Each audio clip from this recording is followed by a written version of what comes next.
एक बुढ़िया थी। उस उस बुढ़िया का एक जवान बेटा था। उसका नाम रामनाथ था। वह जीविका के लिए परदेश चला गया। पुत्र के विदेश चले जाने पर के बाद बुढ़िया माँ बहुत ही चिंतित एवं दुखित रहने लगी। उसका पुत्र वधू उसे प्रायः नित्य खरी खोटी बातें सुनाया करती।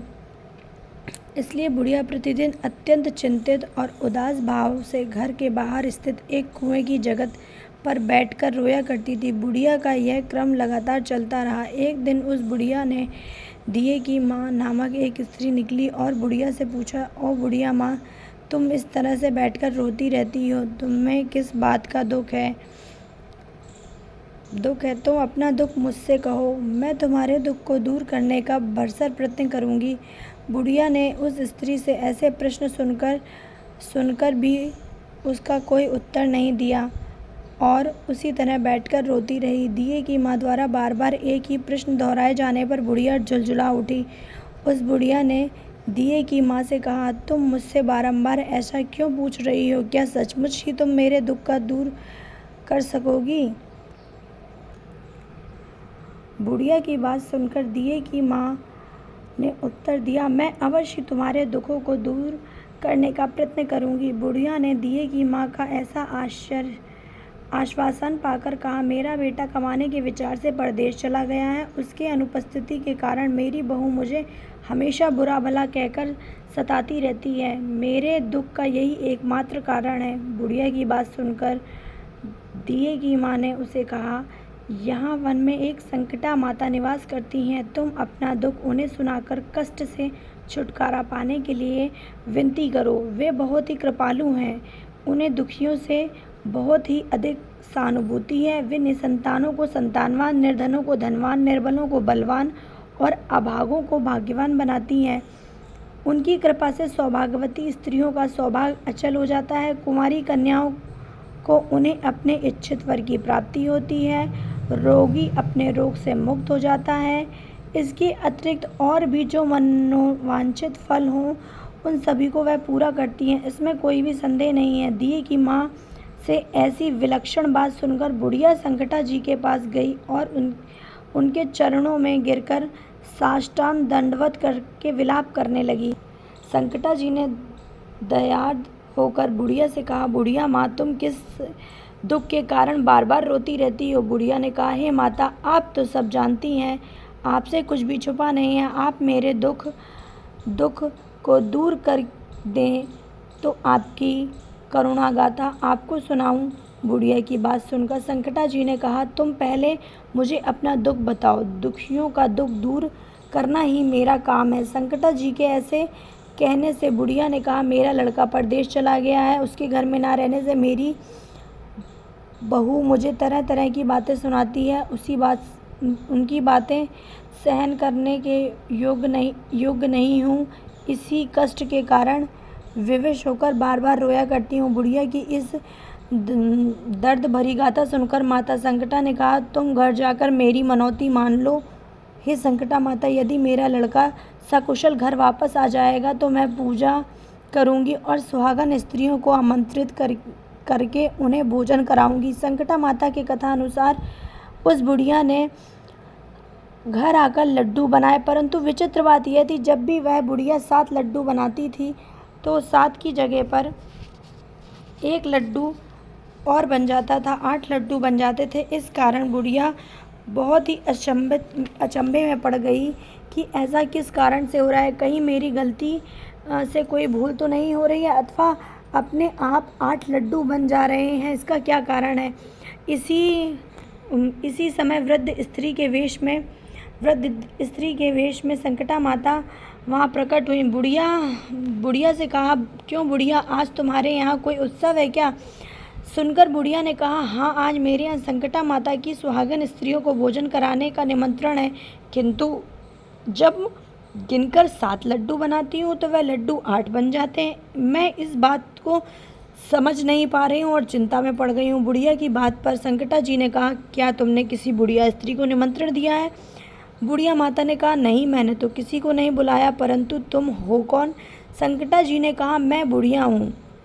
मुझे ही तुम आमंत्रित कर दो। ऐसा सुनकर बुढ़िया ने उस संकटा रूपधारी बुढ़िया को भोजन के लिए आमंत्रित कर दिया। इसके बाद बुढ़िया के घर पर सभी आमंत्रित सुहागनें आ पहुंची और बुढ़िया ने सबको लड्डू और अन्य मिठाई आदि का भोजन कराया। इससे माता संकटा जी की कृपा से उस रामनाथ के मन में अपनी माता और पत्नी से मिलने की प्रबल इच्छा हुई। इस इच्छा उत्पन्न हुई। सुहागिनों के भोजन कराते ही उस बुढ़िया का लड़का परदेश से घर आ गया। लड़के के आने की सूचना बुढ़िया को दी गई, लेकिन बुढ़िया अपने काम में लगी हुई थी। उसने कहा, लड़के से कहो बैठे सुहागिनों को जिमाकर आती हूँ। लड़के की बहू ने पति आगमन समाचार पाकर पति के स्वागत के लिए वहाँ से तुरंत प्रस्थान कर दिया। लड़के ने अपनी बहू को देखकर मन में विचार किया कि मेरी पत्नी को मेरे प्रति कितना प्रेम है, जो खबर पाते ही मुझसे मिलने के लिए चली आई। परंतु माता का मुझ पर जरा भी स्नेह नहीं है, क्योंकि वह खबर पाते ही माता मिलने नहीं आई हैं। जब पूजा का काम समाप्त हो गया, सुहागनें भोजन करके अपने अपने घर लौट गईं, तो बुढ़िया अपने बेटे से मिलने के लिए आई। माँ के आने पर लड़के ने पूछा, माँ तुम अब तक कहाँ थी? माँ ने उत्तर दिया, बेटा तुम्हारी कुशलता के लिए मैंने संकटा माता की मनौती मानी थी, उसी का पूजन करने के लिए सुहागिनों को जिमा रही थी। संकटा माता की कृपा से लड़के का मन अपनी स्त्री से हटकर उसने माता से कहा, माँ या तो घर में मैं रहूँगा या ये रहेगी। बुढ़िया ने कहा, बेटा तुम्हें तो मैंने बहुत ही कठिन तपस्या से पाया है, किंतु तुम्हें मैं कैसे छोड़ सकती हूँ? तुम्हारे लिए बहू का त्याग करना पड़े तो मैं कर सकती हूँ। अतः लड़के ने अपनी पत्नी को घर से निकाल दिया। बहू के घर से निकलकर बाहर गई और बहुत ही दुखी मन से एक पीपल के पेड़ पर जाकर बैठ गई, वहीं रोने लगी। उसी समय एक राजा उधर से निकल रहे थे।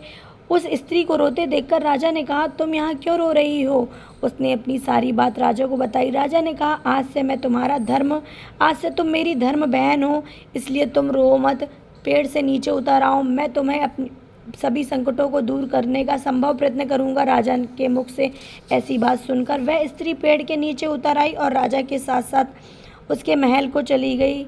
घर जाकर राजा ने अपनी रानी से सारा वृतांत कह सुनाया। रानी को संबोधित करते हुए उसने कहा, देखो आज से यह मेरी धर्म बहन है, इसको किसी भी प्रकार का कष्ट नहीं होना चाहिए। राजा के यहाँ पहुँचकर फिर रामनाथ की स्त्री ने संकटा माता की निमित्त सुहागनों को बुलाकर भोजन कराया। लड्डू बांधकर रानी को भी न्योता दिया। जब सभी सुहागनें लड्डू खाने लगीं तो रानी ने कहा, मुझे तो रबड़ी, मलाई तथा स्वादिष्ट मिष्टान ही हजम नहीं होते तो फिर यह पत्थर सरीखे कठोर लड्डू कहाँ से हजम होगा? ऐसी अवहेलना पूर्वक बातें कहकर रानी ने लड्डू खाने से इनकार कर दिया। संकटा माता की कृपा से सुहागनों को भोजन कराते ही उस स्त्री का पति अपने घर से उसको लेने आ गया। यहाँ आकर अपनी पत्नी को माता संकटा की पूजा करते हुए देखकर संकटा माता को हाथ जोड़कर उसने अपनी पत्नी से कहा, प्रिय मेरे अपराधों को क्षमा करें। पत्नी ने कहा, पतिदेव यह सब प्रारब्ध से ही होती है, इसमें किसी का कोई दोष नहीं है। आप मेरे ईश्वर रूप हैं, मेरे ही अपराधों को क्षमा करें। यूँ कहकर उन दोनों ने मिलकर माता की पूजा की समाप्ति पर वे दोनों स्त्री पुरुष प्रसाद खाकर अपने घर को जाने के लिए तत्पर हो गए। जाते समय बहू ने रानी से कहा, मुझे जब दुख पड़ा तो धर्म भाई के साथ तुम्हारे घर चली आई थी। यदि तुम्हें भी कभी कष्ट हो तो निसंदेह मेरे घर चले आना। ऐसे कहकर बहू अपने पति के साथ राजा के महल से विदा हो गई। संकटा माता का निरादर करने के कारण रानी का संकटा माता का प्रकोप हो गया। बहू के जाते के बाद ही उसका सारा राज्य नष्ट भ्रष्ट हो गया। ऐसी विपत्ति के पढ़कर रानी ने कहा राजा से, न मालूम तुम्हारी धर्म बहन कैसी थी, उसके यहाँ से जाते ही यहाँ पर सब कुछ नष्ट भ्रष्ट हो गया। रानी ने राजा से कहा, वह जाते समय कह गई थी कि मेरे ऊपर कष्ट पड़ने पर तुम्हारे यहाँ आई, और कदाचित तुम्हारे ऊपर कोई कष्ट पड़े तो तुम मेरे घर चली आना, इसमें संकोच ना करना। इसलिए अब हम लोगों को वहाँ ही चलना चाहिए। ऐसे निश्चय कर राजा रानी दोनों अपने धर्म बहन के घर चले गए। वहाँ जाकर रानी ने कहा, बहन तुम्हें हमारे यहाँ से क्या कर दिया है? तुम्हारे आते ही हमारी सारी संपत्ति नष्ट हो गई। हम लोग बहुत ही परेशानी में पड़ गए। रानी की ऐसी दर्द भरी बात सुनकर बहन मैं कुछ नहीं जानती। मेरे करता धरता तो सब संकटा माता है, इसके अतिरिक्त और कोई दूसरा नहीं है। इसलिए मेरी राय के अनुसार तुम भी संकटा माता के अपनी भूलों को क्षमा याचना करो। उन्हीं की मान मनौती से तुम्हारा सारा काम बन जाएगा। तुम्हारा बिगड़ा हुआ समय सुधर जाएगा। उसके कथा अनुसार रानी ने श्रद्धा भक्ति से संकटा जी का व्रत किया और सुहागिनों को भोजन कराया तथा अनजाने में हुई भूल के लिए संकटा माता से बारंबार क्षमा मांगी। रानी के ऐसे करते ही संकटा माता प्रसन्न हो गई। रात में रानी को स्वप्न दिया कि तुम दोनों कल सुबह ही घर चले जाओ, जहाँ जाकर मेरी पूजा और व्रत करना तथा मेरे निमित्त सुहागनों को जिमाना। ऐसे करने से तुम्हारा गया हुआ राजपाट सब फिर वापस आ जाएगा। सुबह होते ही राजा रानी अपने घर को चले गए। घर जाकर स्वप्न के अनुसार सब काम किया। ऐसे करने से उनका बिगड़ा हुआ सारा समय सुधर गया और सारा राजपाट मिल गया। वे लोग पहले की तरह राज्य का सुख भोगने लगे। संकटा माता के इन भक्तों की कथा को जो सुनता है यह सुनेगा और नित्य प्रति जो उनका पूजन पाठ तथा व्रत करेगा उसे किसी भी प्रकार का कष्ट नहीं उठाना पड़ेगा और उसकी सारी इच्छाएं निश्चित रूप से ही पूरी होंगी। इसमें किसी प्रकार का संदेह नहीं है। बोलो संकटा महारानी की जय। बोलो दुर्गे मैया की जय।